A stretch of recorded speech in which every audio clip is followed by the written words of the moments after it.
Canada is striking back with its own tariff measures in Trump's trade war that he has launched against the world. Repeated Trump's statement by saying that Canada would be economically better off as a 51st state. It's crazy. In English? His point is crazy. That's it. Here's my problem with Canada. Canada's question of whether to abandon the F-35 fighter jet deal is sending ripples throughout the global defense landscape. For more than a decade, Canada has been preparing to buy the advanced fifth-generation stealth aircraft from the American aerospace giant Lockheed Martin, a deal worth $13.2 billion. But now, tensions regarding trade disputes, maintenance costs, and strategic defense politics are raising serious doubts. Could Canada be on the brink of scrapping one of its most monumental defense procurements and pivoting toward Europe instead? This story begins over a decade ago in the early 2010s when Canada joined the United States-led Joint Strike Fighter project as one of its partners. There was excitement in Ottawa as the F-35 represented cutting-edge technology, featuring stealth capabilities, advanced sensors, and weapon systems that could position Canada as a leader in aerial defense. The Royal Canadian Air Force had been looking for a replacement for its aging fleet of CF-18 Hornets, and the F-35 seemed like the perfect fit. The decision to align with the United States wasn't just technical, it was political. Canada is a member of NATO, and many NATO allies had already signed on to the F-35 platform. Staying aligned with the United States ensured interoperability, particularly in shared missions across North America and Europe. At the time, the F-35 deal felt like a critical move to stay competitive and compatible with friendly forces. But that was then. Today, rising tensions between Canada and the United States over trade policies have thrown a wrench into the deal. Political mistrust began brewing during the Trump administration, when tariffs and trade frictions raised alarms in Ottawa about the reliability of its southern neighbor. That unease has persisted. Liberals in the government are now questioning whether proceeding with the F-35 is wise, both politically and economically. The question being asked is sharp: is the United States still a reliable defense partner? The scrutiny doesn't stop at politics. The F-35 program has been notoriously expensive. Maintenance costs for the aircraft rank among the highest in the world, and critics of the program are starting to resonate more loudly in Canada. According to leaked reports, the Royal Canadian Air Force is struggling with readiness. Only 40% of its fleet is operational, plagued by pilot shortages, logistical challenges, and the need for a robust support infrastructure to maintain complex machines like the F-35. The question from Ottawa is becoming louder. If the F-35 is already this expensive, who can guarantee its readiness after purchase? So, what happens if Canada bails on the F-35 deal? Are there viable alternatives? Let's examine what the other options on the table could mean for Canada's future in aerial defense. Enter Europe. European nations are ramping up their defense production in high gear, spurred on by security concerns arising from Russia's invasion of Ukraine. France, Germany, Italy, and Sweden are producing state-of-the-art fighter jets that could make for compelling alternatives to the F-35. Among the contenders, three stand out: the Eurofighter Typhoon, Dassault Rafale, and Saab Gripen. The Eurofighter Typhoon, a collaborative project involving the United Kingdom, Germany, Italy, and Spain, is heralded for its air superiority capabilities.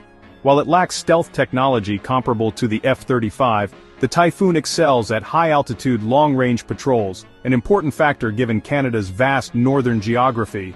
On the downside, its maintenance infrastructure can be complex, as spare parts procurement depends on a four-nation consortium.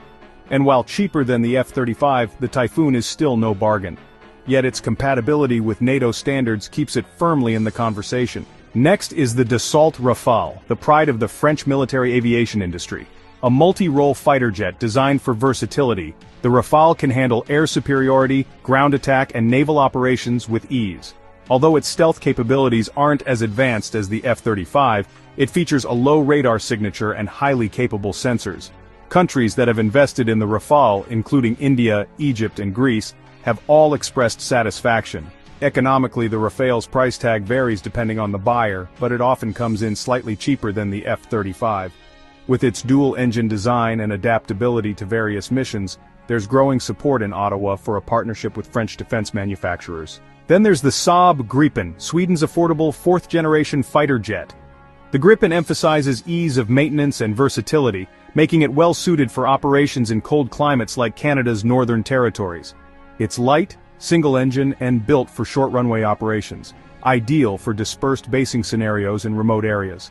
The Gripen is famous for having one of the lowest unit prices and operating costs, allowing buyers to procure larger fleets without breaking the bank. Still, some worry about its performance in heavy combat scenarios.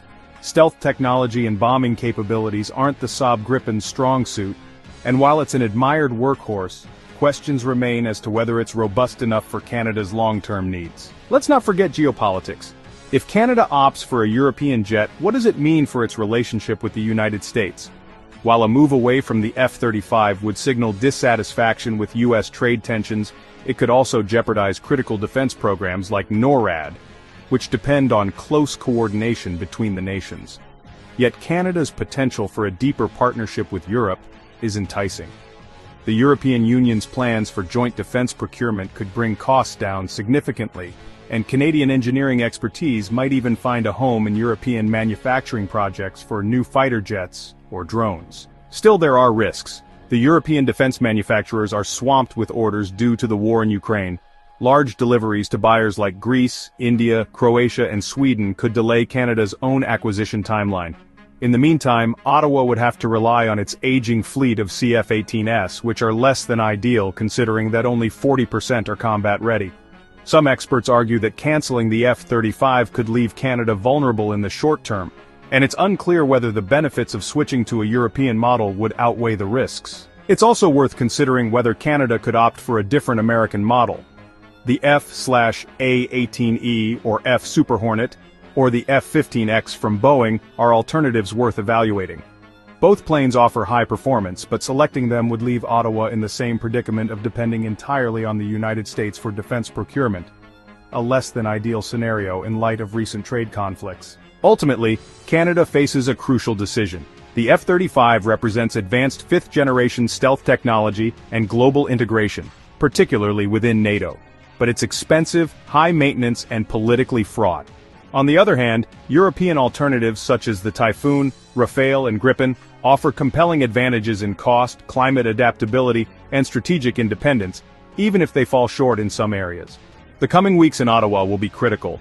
Will Prime Minister Mark Carney's administration decide to scrap the F-35 contract, signaling Canada's willingness to pivot toward Europe's defense network? Or will this move prove to be a strategic bargaining tool, forcing the United States to revisit its trade policies and solidify the F-35 deal? The stakes are high, the options are many, and the repercussions could be historic for Canada, Europe, and the United States alike. What do you think? Is Canada ready to walk away from the F-35, or should it hold on to its partnership with the United States? Are planes like the Gripen, Rafale, or Typhoon the answer for Canada's future Air Force? Let us know your thoughts in the comments below. Thank you for watching, and don't forget to subscribe to our channel, turn on notifications, and hit the like button to stay updated as this story unfolds. Until next time.